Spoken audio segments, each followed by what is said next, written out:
चाहे आपको मानना है भगवान ने बनाया कि कोई कहेगा नेचर ने बनाया, कोई बोलता है लॉ ने बनाया, मुझे भी नहीं पता, आपको भी नहीं पता, भगवान बुद्ध को भी नहीं पता था, नहीं पता था, सही बता रहा हूं। उन्होंने 7 मामलों में चुप ही रहे। वो कहते हैं इतने बड़े ज्ञानी होकर, आप देखोगे लाइट ऑफ द एशिया कहते हैं उनको, सबसे बड़ा ज्ञानी बोलते हैं ना, वो भी कहते हैं मुझे भी नहीं पता भगवान है या नहीं, इस मामले में पढ़ो ही मत ना। वो कहते हैं इस मामलों में उलझने से अच्छा है कि भगवान है या नहीं, अच्छा है कि अब अपने मानव जीवन को सुधार लें यार। प्रैक्टिकलिटी पे जोर देते थे वो, उस पर मत पढ़ो, होगा जो देखा जाएगा, पहले इसकी बात करो, इसको सुधारो, इसको बेहतर करो।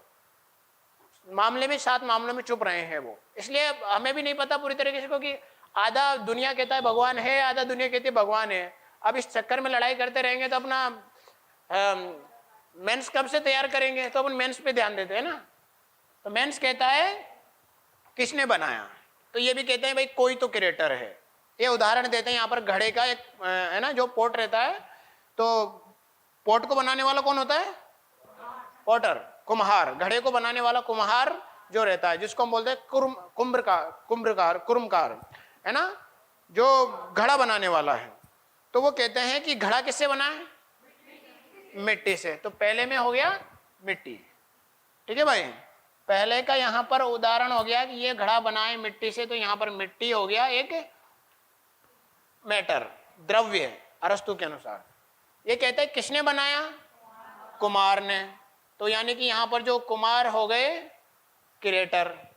ये कार्य किया हुआ ये क्या है, क्या बना, तो आप बोलोगे घड़ा बना साहब, घड़ा बना। बोला घड़ा ही क्यों बना, क्यों बना घड़ा, क्योंकि पानी पीना इसका उद्देश्य था। ये कहते हैं किसके लिए बना, वाई, क्यों बना, क्योंकि उद्देश्य था पानी पीना या पानी भरना, ठीक है। सुराही भी बन सकती थी। फिर बाद में क्या करते हैं, इन 4 चीजों को डिवाइड कर देते हैं। मिट्टी थी, मिट्टी का कुछ भी बनाया जा सकता था जब तक वो घड़ा नहीं बनी, मिट्टी का कुछ भी बनाया जा सकता था। लेकिन जब वो घड़ा बन गया तो उसको तोड़कर क्या कुछ और बनाया जा सकता है, बना सकते हैं, अगर वो पका नहीं है तो। लेकिन अगर वो पक गया तो फिर क्या बन सकता है, कुछ नहीं। फिर तो मिट्टी तोड़ करके केवल नष्ट हो सकता है, कुछ नई चीज रूप धारण नहीं करेगा। वो टूटकर फिर मिट्टी में मिला सकते हो आप उसका, फिर कुछ नहीं कर सकते। फिर बहुत ज्यादा चूरमा बना करके उसका फिर कुछ नया बना सकते हो, वो बात अलग है। पर जनरली वो सिर्फ घड़े से कुछ नहीं बना सकते आप। घड़े को आप नष्ट करोगे उसके बाद ही नया रूप आएगा।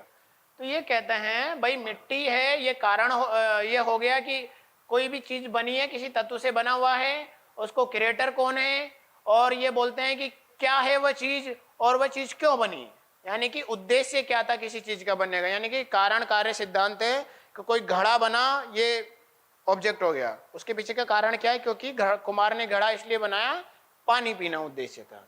तो हाँ, पानी क्या है यहाँ पर, उद्देश्य है। पानी क्या है, पानी पीना उद्देश्य है। और बना क्यों, क्योंकि वो उद्देश्य था। हर चीज का कारण है, उसका कार्य हो रहा है तो कारण है, कार्य हो रहा है तो कारण है। आप लोग यहाँ कोचिंग आ रहे हो तो आपके पीछे कारण काम कर रहा है कि आपको एक पद प्राप्त करना है, तो ये कारण है। तो ये भी यही कहते हैं, जैसे कार्य का सिद्धांत है वहां पर प्रतीत्य समुत्पाद कहते हैं।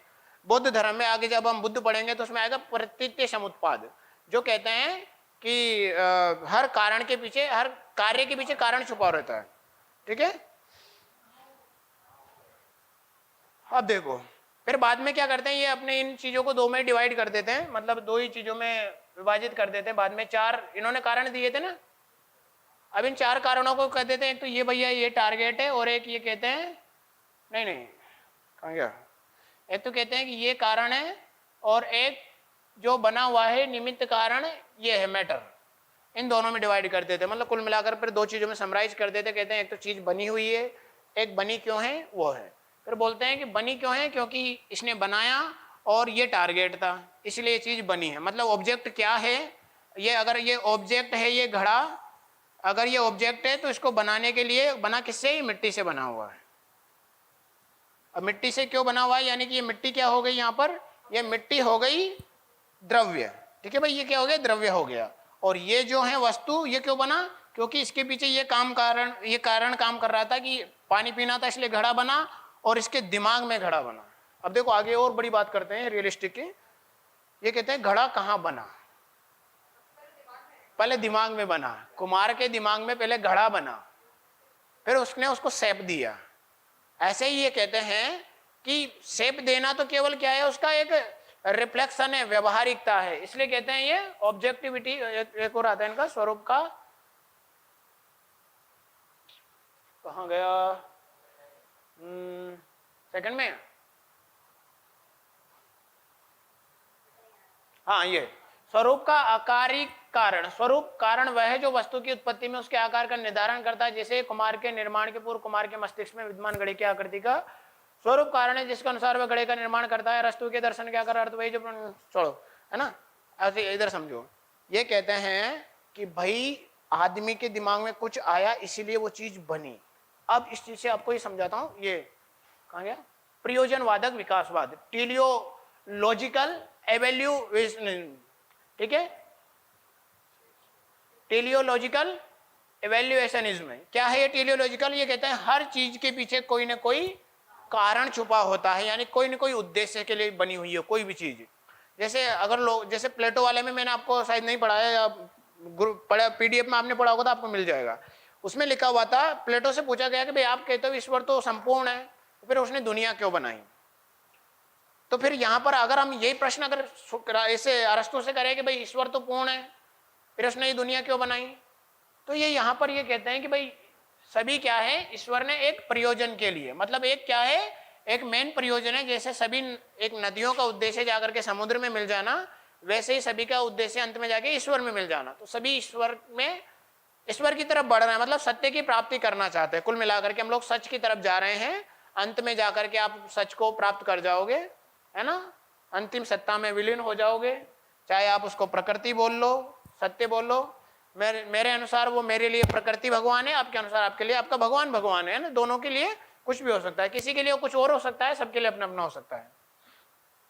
ठीक भाई, आगे अब ये गॉड वगैरह, गॉड की बात करते हैं, और साथ में ये भी कहते हैं प्रयोजनवाद में कि कोई पदार्थ किस लेवल का बना है उसमें मौजूद पदार्थ की मात्रा निर्भर करती है। कुल मिलाकर यहां पर हम बात कर रहे हैं, इन्होंने ये दिया है, ये वाला थोड़ा समझिए इसको, कहना क्या चाह रहे हैं, और कर लें थोड़ा, समझ रहे हो? ऊपर का तो दिखेगा नहीं, और थोड़ा पास कर लें। अब ठीक है, समझ में तो आ रहा है ना सबको? हाँ, देखिए ये कहते हैं सभी चीजें ईश्वर ने बनाई हैं, और चीजें किससे बनी है?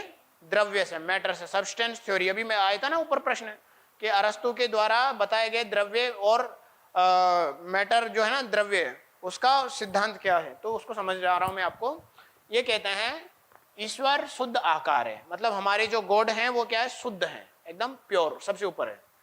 और सभी चीजें दुनिया में किससे बनी हुई है? शुद्ध पदार्थ से, यानी कि जब तक वो नहीं बना, सभी चीजें एटम्स, एटम्स को मान लेते हैं शुद्ध पदार्थ, ईश्वर को मान लेते हैं क्रिएटर। अब उसके बीच में हम सब है, हमारी दुनिया है, भौतिक जगत, यानी कि जो आपको दिख रहा है, ये चारों तरफ जो दिख रहा है। अब इसमें वनस्पति जगत, यानी जो पेड़ पौधे दिख रहे हैं, एक पशु जगत, ये भी जानवरों की दुनिया, इसका भी हम हिस्सा है। अब हम इससे भी सुप्रीम वाले हैं, हम थोड़ा इनसे भी ऊपर है, हम लोग कहाँ हैं? इस जगत में, मानव जगत में है। तो यहां पर ये कहते हैं भाई कि आप जो बने हुए हैं ना, उसमें इसका प्रभाव ज्यादा है, इस तत्व का प्रभाव ज्यादा है, इसका प्रभाव थोड़ा कम है, इसमें मीडियम है इसका प्रभाव, इसमें और ज्यादा है, और इसमें तो सबसे ज्यादा इसी का प्रभाव है। तो कह रहे हैं कि इसमें इसलिए उच्च क्वालिटी का हम लोग मानते हैं ना, मनुष्य सुप्रीम है ना, है ना, ह्यूमन इज गॉड, एक प्रकार से संज्ञा दी जाती है कि मनुष्य एक प्रकार का भगवान है, बोलते हैं ना हम लोग। अब कभी कभी तो आपको भी लगता होगा कि कभी कभी तो लगता है कि अपुनीच भगवान है, ऐसा लगता है ना, तो कभी कभी लग सकता है, आपको मान सकते हो अपने आप को, है ना। और ये बुरा नहीं है, आप कहोगे कि यार तू ऐसे कैसे मान सकता है कि आप अपुनीच भगवान है, कि बोलो भाई शंकराचार्य जी ने कहा है। अभी हमने एक फिलोसफर पढ़ेंगे आगे, शंकराचार्य जी, वो कहते हैं कि अहम ब्रह्मास्मि, मैं ही ब्रह्मा हूं, यूयम ब्रह्मास्मि, तुम ही ब्रह्मा हो, है ना, तत्वमसि ब्रह्मा, तत्व ही ब्रह्मा है, और वयम ब्रह्मास्मि, हम सभी ब्रह्मा हैं। जब अहम ब्रह्मास्मि, यूयम ब्रह्मास्मि, वयम ब्रह्मास्मि, तो सब कुछ ब्रह्मा है, तो क्यों टेंशन लेना? फिर बोलो आप उनको, इसीलिए मुझे लगता है कि आप उन्नीच, हाँ ठीक है भाई। तो ये कहते हैं इसको बनाने में इसका पावर ज्यादा है, इसीलिए हम लोग क्या है, सुप्रीम है, इसके ज्यादा करीब है हम। और ये जो है ये थोड़ा निम्न इसलिए क्योंकि इसका प्रभाव ज्यादा है, इसमें थोड़ा कम है, इसमें बिल्कुल थोड़ा कम है, इसका प्रभाव हल्का है। इसलिए हम लोग पशुओं से और उच्च क्वालिटी में जाते हैं, क्योंकि मनुष्य सुप्रीम है और हम लोग ईश्वरीय सत्ता के नजदीक हैं। ईश्वर के द्वारा हम लोग, हमारे अंदर जो बना हुआ है, ईश्वर ने ज्यादा प्रभाव डाला है, इसलिए हमारे अंदर बुद्धि का विकास हो चुका है। जबकि एक सामान्य भौतिक वस्तुएं जो तो जिनके अंदर तो कुछ होता ही नहीं है जीवन, एक वो वनस्पति जगत जो कि पेड़ पौधे होते हैं, उनमें बहुत ज्यादा सेंसिटिविटी नहीं रहती, दिमाग नहीं रहता, पर कुछ जानवर ऐसे होते हैं जो दिमाग का व्यवहार करते हैं, जैसे चिंपांजी ले लो, गोरिल्ला ले लो, है ना, और ये ले लो गाय जानवर, ये जो हाथी वगैरह रहते हैं, आप देखो कई बार आपके साथ अच्छा व्यवहार करते हैं, ये बहुत ऐसा लगता है जैसे ये समझते हो आपकी भाषाएं, देखे होंगे आपने डिस्कवरी वगैरह में। तो हाँ, तो ये कहते हैं कि भाई ये इनमें थोड़ा सा इसलिए ये भी व्यवहार कर लेते हैं क्योंकि इनका भी प्रभाव थोड़ा बहुत है, पर हमारे अंदर सबसे ज्यादा इसलिए हम लोग उच्च क्वालिटी के लोग हैं, इसलिए हम लोग इनके द्वारा बनाए गए हैं, यही इनका प्रश्न है। अब प्रश्न पढ़ लेते हैं, यूपीएससी एमपीपीएससी में पूछा गया था।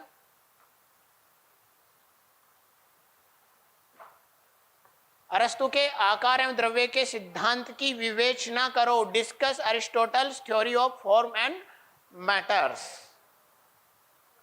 नहीं समझे, समझ गए, खाली का वाई good. Discuss Aristotle's theory of forms and matter. Form मतलब आकार, हम सभी क्या है, आकार, और मैटर क्या है, वो एटम, जिसको उन्होंने बोला है शुद्ध पदार्थ, है ना, प्योर मैटर, वो उन्होंने बोला है। क्या नाम है, सो क्यों रहे हो? पायल, कंचन, क्या नाम है?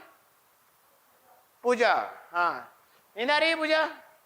हाँ, बोरिंग वाला ये अरस्तु पता नहीं क्या क्या बता गया। काय मन में ऐसा फीलिंग आ रहा होगा ना कि यार क्यों पढ़ा काय को मुझे साधु बनाने के चक्कर में बने हुए हैं या एथिक्स वाले। पर आपके अंदर नैतिकता अगर रहेगी तो आप डिसीजन अच्छे ले पाओगे। ठीक है भाई, अब हम इस प्रश्न को और ज्यादा डिफाइन कर रहे हैं। अरस्तु के फॉर्म्स एंड मैटर्स की बात कर रहे हैं, मतलब फॉर्म मतलब जो दिख रहा है, और मैटर यानी जिससे वो बना हुआ है। क्यों बना हुआ है? क्योंकि एक क्रिएटर है, उसने बनाया है। अब देखो, पदार्थ और आकार है ना, मैटर्स एंड फॉर्म। ये देखो अरस्तु यहां पर क्या कहते हैं,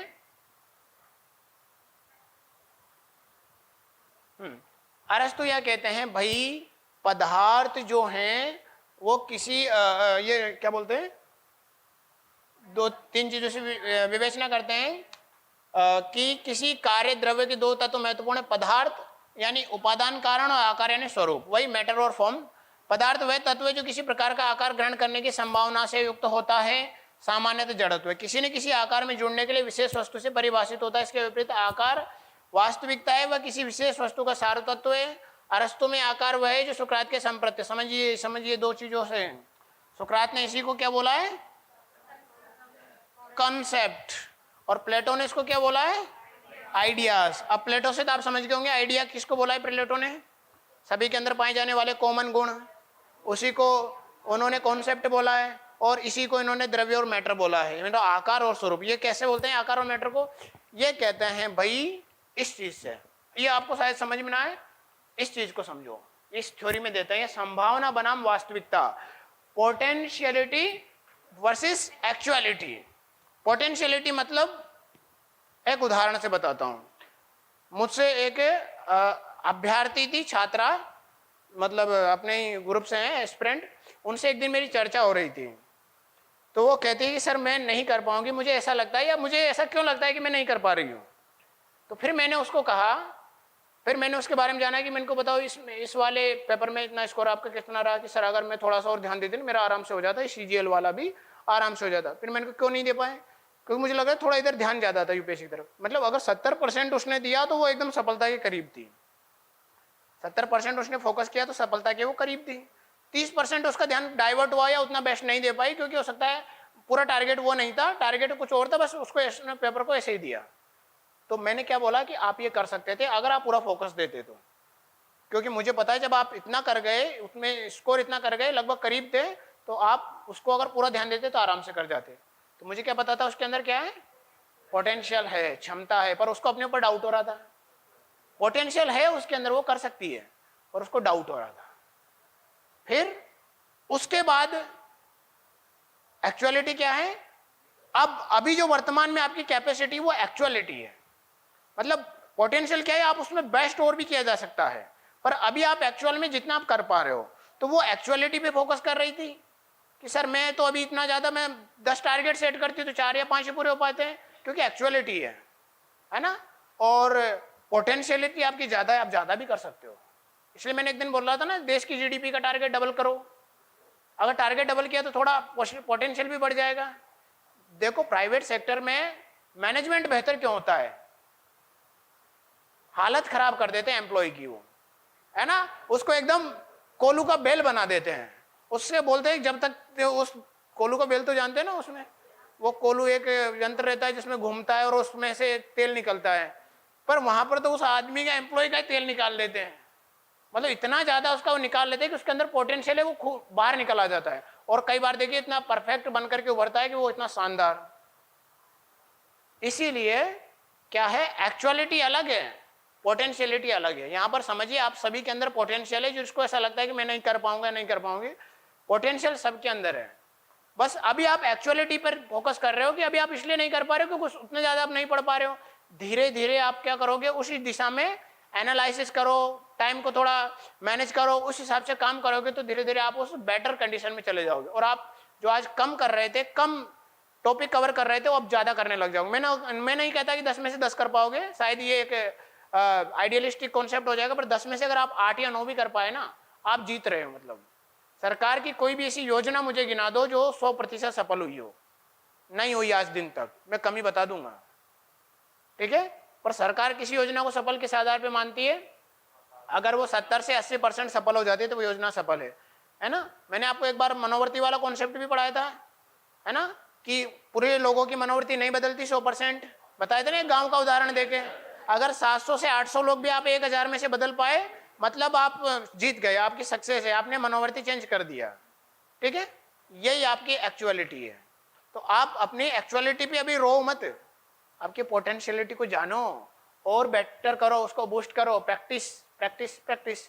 मैं नहीं कहता मेरी मत मानो, अरे कबीरदास जी की मान लो, करत करत अभ्यास के, हाँ वही कहते हैं ना, हाँ वही करो, ये भी यही कहते हैं। जब तक ये कहते हैं, हमारे गुरुओं ने तो पहले ज्ञान की बातें बता दी, वो कहते हैं प्रैक्टिकल नहीं करेंगे तो कोई व्यक्ति नहीं सीख पाएगा, लिखा भी होगा शायद कहीं,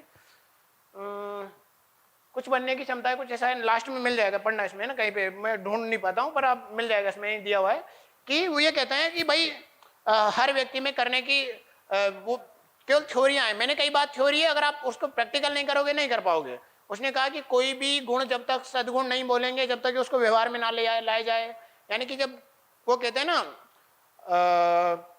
इनके गुरु के गुरु कौन थे, हाँ सुकरात, ज्ञान ही सद्गुण है, तो ज्ञान ही सद्गुण है। ये कहते हैं कि भाई आपने तो बोल दिया ज्ञान ही सद्गुण है, केवल ज्ञान हो जाने से सब कुछ थोड़ी हो जाएगा, जब तक कि उसको व्यवहार में नहीं लाया जाएगा। यानी कहते हैं ज्ञान को बिहेवियर में ले आए तब जाके हम बोलेंगे कि सद्गुण है। कोई व्यक्ति सीखेगा कैसे, जब तक वो प्रैक्टिस नहीं करेगा। मैंने आपको ज्ञान की बातें बता दी ना, मैंने अभी स्टार्टिंग में बताई, अरस्तु की बात के गुस्सा सभी जगह पे करना उचित नहीं है, सही सोच समझ करके गुस्सा करो, पर अगर आप उसका प्रैक्टिकल नहीं करोगे तो क्या केवल आप महान बन गए, ज्ञानी, आप ज्ञानी हो, पर आप लोग आपको ज्ञानी क्यों मानेंगे, कि आपने पढ़ा इसलिए ज्ञानी, आपने व्यवहार किया इसलिए ज्ञानी। लोगों के व्यवहार से लोग निर्धारित करते हैं कि व्यक्ति क्या है। ज्ञानी तो बहुत सारे हैं, आए हैं, ज्ञान प्राप्त करते हैं, शरीर त्याग देते हैं और चले जाते हैं, उनका पता भी नहीं रहता, अतः पता भी नहीं रहता कहाँ आए, कहाँ चले गए, कब चले गए। जिसने व्यवहार में ला दिया वही माना जाता है यही ज्ञानी है। महात्मा गांधी को हम महात्मा इसलिए बोलते हैं क्योंकि व्यवहार में ले आए उन अहिंसा और सत्य के सिद्धांतों को, ठीक है। बुद्ध को हम बौद्ध इसीलिए बोलते हैं क्योंकि उन्होंने भी वही चीजें थी, पर उन्होंने व्यवहार में ले आए, उन्होंने आसान कर दिया सब चीजों को।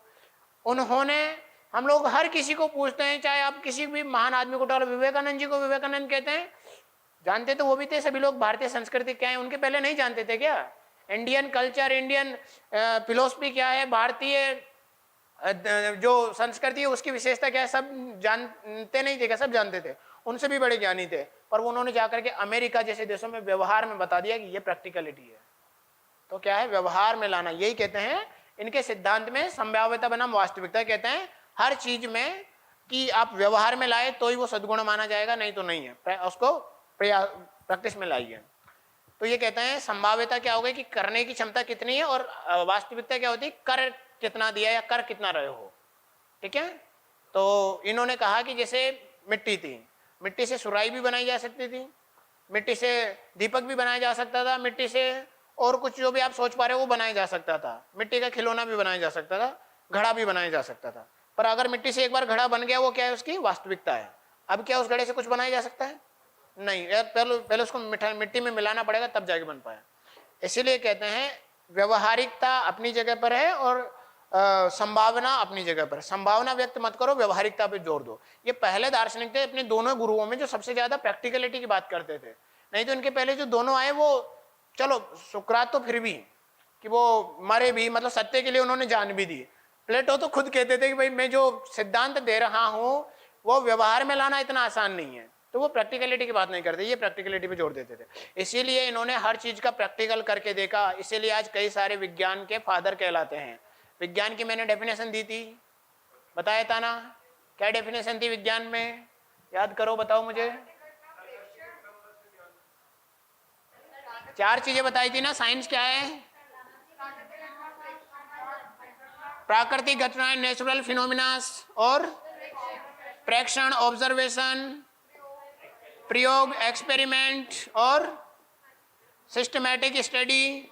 ठीक है, हाँ, यानी कि प्राकृतिक घटनाओं का प्रेक्षणों, प्रयोगों के आधार पर व्यवस्थित अध्ययन ही विज्ञान है। ऐसे ही इन्होंने कहा कि नेचुरल फिनोमिना है, मतलब दुनिया है, ऑब्जर्वेशन इन्होंने भी किया, सिद्धांत है, सिद्धांत का ऑब्जर्वेशन किया, इन्होंने एक्सपेरिमेंट भी किया, और तब जाके बोला कि ये सही है, और ये इतने सारे विज्ञान के पिता बन गए।